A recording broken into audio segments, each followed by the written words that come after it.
20 years na yung negosyo ko. Kaya pa bang lagyan ng systems 'to? Maniwala kayo o hindi, my very first client na inimplementan ko ng accounting system was already 20 years in business nung pumasok ako.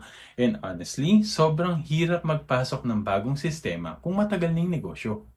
Madami na yung taong involved, sobrang dami ng transactions at meron na silang kanya-kanyang proseso on how they do things. Ang hirap pa man ding bunutin ng tao sa nakasanayan.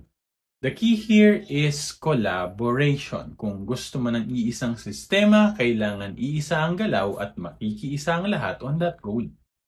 The key question here is this: what's in it for me? Kung mararamdaman ng bawat isa na may positibong impacto sa kanila, mas mapapabilis ang adoption at mas lalong titibay ang organisasyon.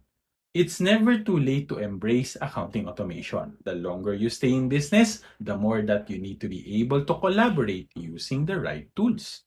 This is the power of accounting automation. And if you're interested to know more, send us a message. Lagi tandaan, basta accounting, i-automate na yan.